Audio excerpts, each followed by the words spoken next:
Chapter 18. All downhill from here. Catalyst, you exist to pull me down. You contradict me the fact that you still want me around. Izuku didn't know how much time had passed when he finally picked himself up off the floor. He shuffled over to the bed and sat down on the edge. He stared at the hole that Katsuki had created, too exhausted to cry anymore. Flecks of plaster lay scattered on the ground. As Izuku's gaze traveled along the floor, he discovered one of Katsuki's shoes lying abandoned on its side. Despite everything, the thought of Katsuki ambling around Vegas without a shoe worried Izuku.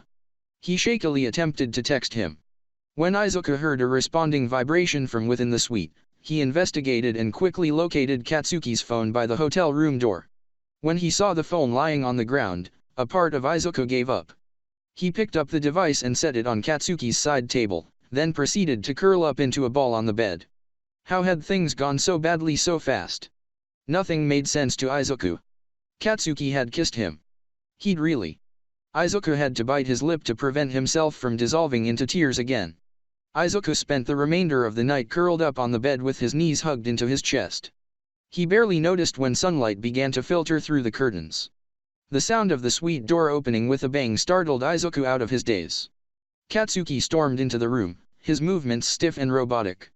He refused to make eye contact or acknowledge Izuku as he gathered his things together. Izuku sat up. A sense of hopelessness took root within him. He couldn't bring himself to care about the dried tears that had left an unpleasant salty residue on his cheeks. He looked at Katsuki's feet. "Your shoe," Izuku mumbled. He gestured towards the discarded item on the floor. Katsuki didn't bother to reply. He stalked over to the shoe and snatched it up. Izuku shrank back on the bed. "Where did you go last night?" he whispered. "None of your effing business," Katsuki spat. Izuku's eyes welled with tears. He stood and retreated to the bathroom, locking himself in for the second time that trip. He remained in there long after he heard Katsuki leave the suite. Eventually Izuku returned to the main area and packed his duffel. He finished the task far too quickly. Left with nothing to do, Izuku turned on the television and stared at it blankly, too drained to focus.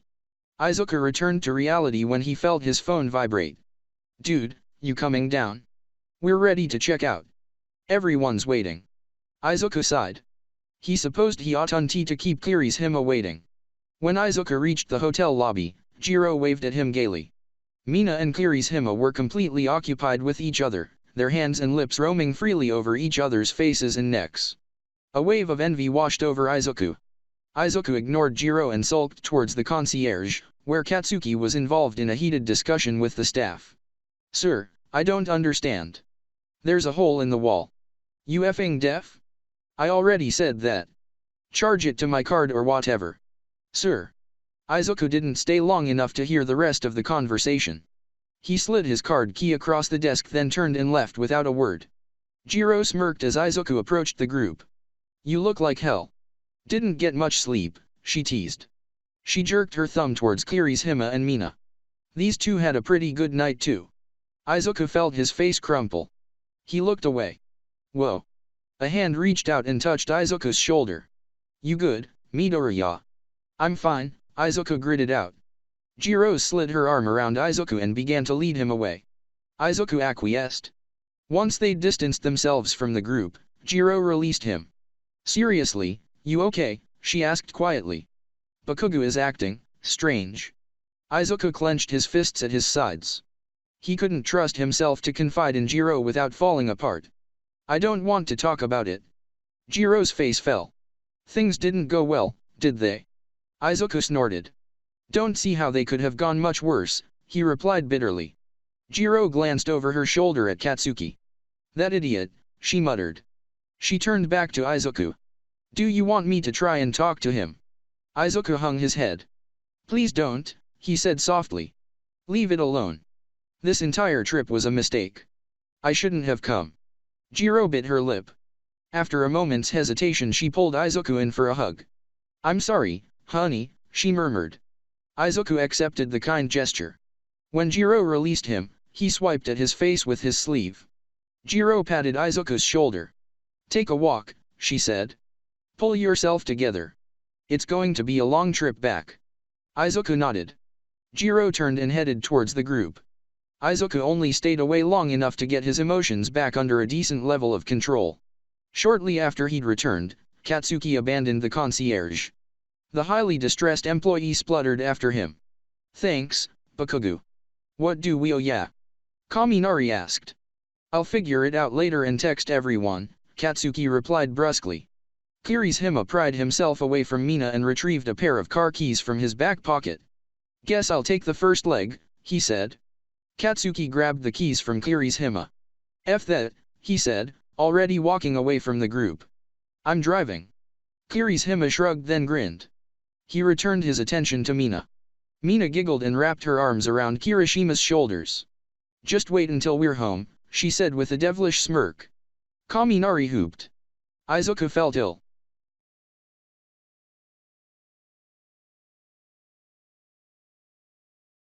"Ka-chan. We need to talk." Izuku fidgeted with his phone before setting it aside. He stared at the photograph that he was currently editing, a carefully arranged group of shoes offered in a variety of tropical colors. Two of his co-workers were chatting idly while they worked at their respective stations. Izuku rotated the canvas then paused. He pressed his palms into his eyes.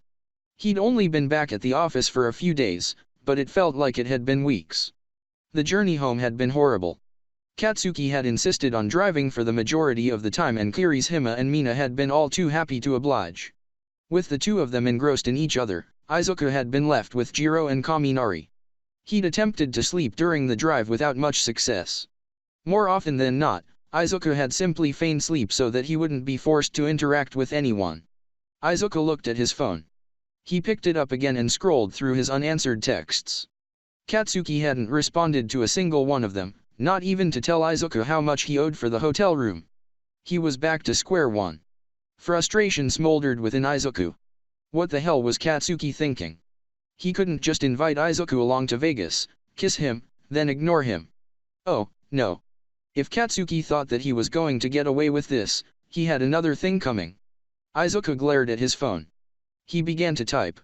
"Stop ignoring me. I know that you're reading my texts. I don't care if you don't want to talk. I do. I'm getting really sick of this, Ka-chan." There was a pause before Izuku's phone vibrated. Not delivered. Izuku stared at his phone in disbelief. He tried to send another text. The same message appeared. Izuku scrolled through his contacts, found Katsuki's number, and pressed call. It immediately went to voicemail. Izuku stared at his phone dumbly. He couldn't believe it. Had Katsuki blocked his number? F. Izuku shouted. He slammed his phone down onto the desk. Izuku's two co-workers stopped talking. One of them leaned back in her chair and peered at him, an inquisitive expression on her face. "Sorry," Izuku said. "I accidentally deleted a file." The young woman eyed Izuku then sat upright, returning to her conversation. Izuku fumed at his desk. He chewed on his lip as he concocted a plan. Izuku had more than Katsuki's phone number, after all. He also knew where he lived. If Katsuki was going to go to extreme lengths to avoid him, then Izuku would simply pay him a visit. Izuku checked the time on his computer. It was shortly after 2 p.m. He'd stop by after work and get this sorted out once and for all.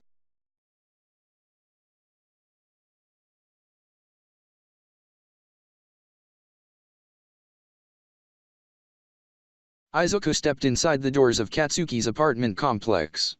He hit the buzzer and then he hit it again. No response. It figured. Izuku resisted the urge to stomp his foot. He mashed the buzzer repeatedly to no avail. He could always come back another time. It wasn't like Katsuki was going to pack up and leave. Izuku would get a hold of him sooner or later. It wasn't enough. Izuku debated contacting Kirishima. He might be able to convince Katsuki to meet up with him and talk things over. Kirishima wouldn't mind helping him out.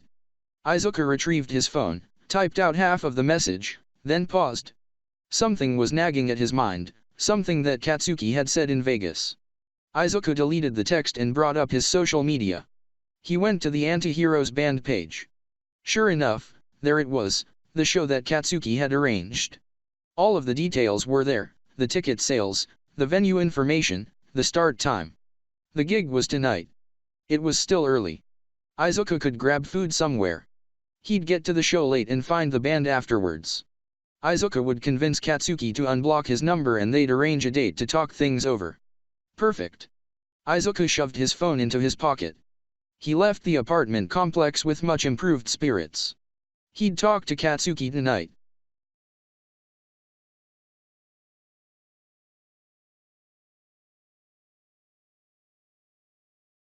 The sun had been long set when Izuku arrived at the hideout. Izuku almost missed the venue when he passed by. The exterior was entirely black and possessed no obvious signage.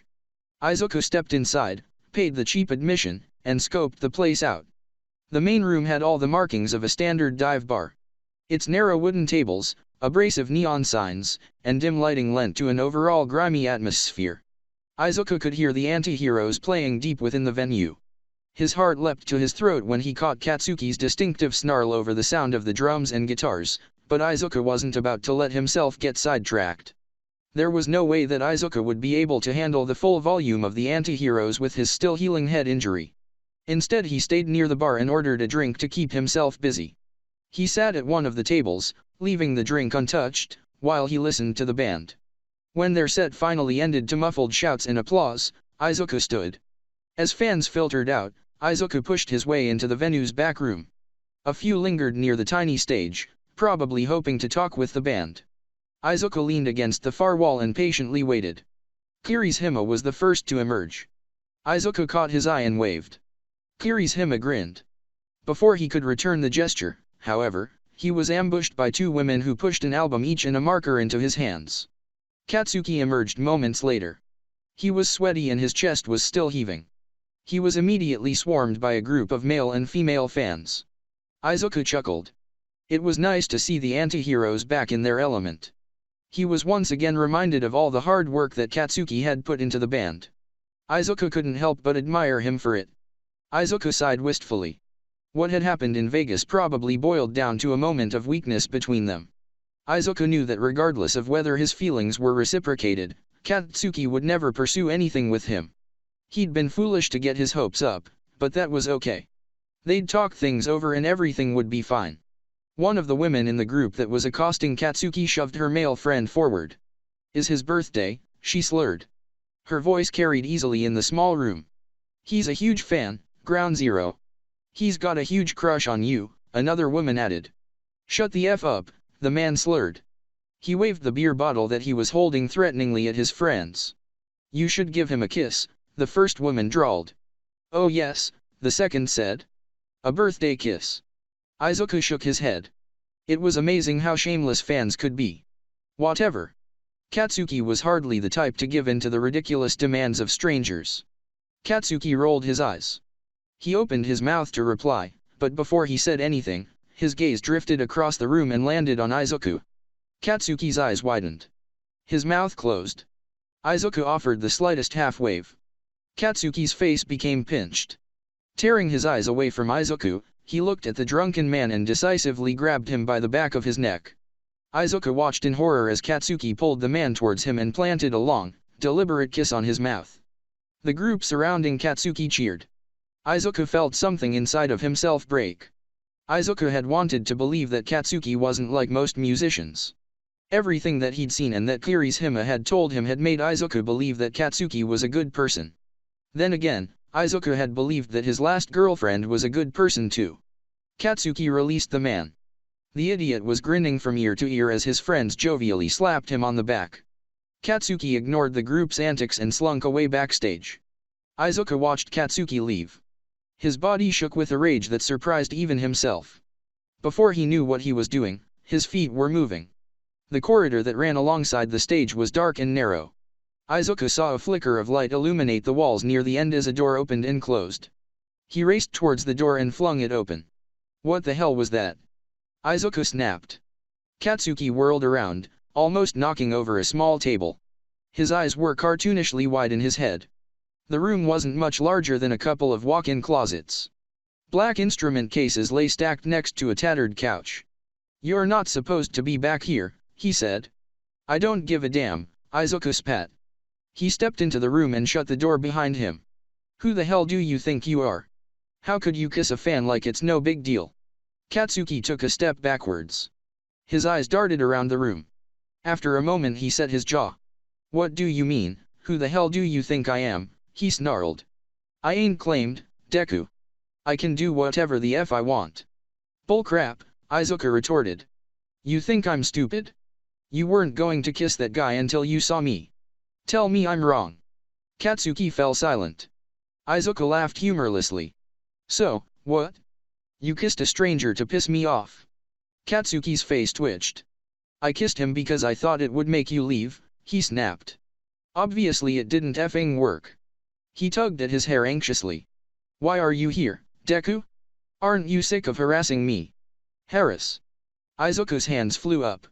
Harassing you? You blocked me. What else was I supposed to do? I don't know. Not ambush me at a effing gig. Katsuki cried out. You didn't leave me any other choice. Izuku's voice wavered. I don't understand, Ka-chan. What happened in Vegas? How can you freak out when we kiss, but be fine with a fan? Oh, yeah. That's all that you were trying to do, Katsuki scoffed. Izuku frowned. Why yes, Ka-chan. That is what I was trying to do. That's what you do when you like someone. Besides, you started it. Don't even try to tell me that you're not into me. Like hell. Katsuki spat reflexively. Izuku stepped closer. You're a liar. You like me. I know you do. Katsuki backed up. FF off, he stammered. How the hell could I like someone who always acts so goddamn desperate? Izuku lost it. You bought me a $3,000 camera, he screamed. He slammed his hand against his chest. My own mother wouldn't have gone that far. Do you honestly believe that that's the kind of gift anybody would buy for an acquaintance? Katsuki stiffened. You needed. Why the hell should you care what I need? Izuku shouted. That's the point. He ran a hand down his face and attempted to get his breathing under control. Ka-chan, you invited me on a trip with your closest friends. You ditched them to go hiking with me. You effing kissed me. You can't look me in the eye and tell me that you don't like me. Katsuki leveled Izuku with a narrowed gaze. His shoulders quivered. I don't like you. Izuku glared at Katsuki. I don't believe you, he said. You cooked for me. You named that painting that I ruined after me. Katsuki startled. How the hell do you know about that, you effing stalker? Don't try to change the subject. Izuku snapped. You like me, Kukin. You effing like me. Katsuki released a strangled scream. He stalked over to the small table and flipped it. It hit the wall with a loud smack. Oh, stop it. Izuku shouted. What the hell is wrong with you? Stop acting like a child and talk to me. What do you want me to say?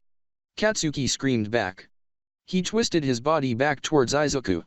His face was contorted beneath his stage makeup. I can't do this, Deku. The band. F the band, Izuku spat. You're full of excuses. If this was only about the band then you wouldn't have invited me to Vegas in the first place. Katsuki's expression became positively demonic. Don't ever say that about my band. This isn't about the band, Izuku insisted. This is about you and me. You know what I think. Izuku fixed Katsuki with a contemptuous stare. I think you're a coward. Katsuki's face reddened. F you, he yelled. You don't know shit about me. I would if you'd talk to me. Izuku cried out. Why is that so hard? What are you afraid of? I ain't scared of it. Katsuki shouted back. His forehead creased with countless lines. His mouth wavered and he pressed his lips together. There's got to be something. Izuku yelled. Is it me? Is it the idea of being in a relationship? Help me out here. F off. Katsuki glowered at Izuku like a cornered animal. Izuku hung his head. His throat burned and his chest ached. Ka-chan, he said. I'm tired. I don't want to do this anymore. What do you want from me? You're on again then off again. You invite me over to your apartment and then you kick me out. I am out. I am out. He looked at his feet and choked back a sob. It effing hurts. Izuku heard Katsuki's footsteps approaching hesitantly. Deku. Izuku looked at Katsuki. His face was pained. I love you, Izuku blurted. Katsuki's face blanked. A terrible silence fell between them. Katsuki's mouth opened and closed. After a long moment, his gaze hardened. He leaned in towards Izuku and sneered. You're pathetic, he said. Izuku recoiled as though he'd been slapped.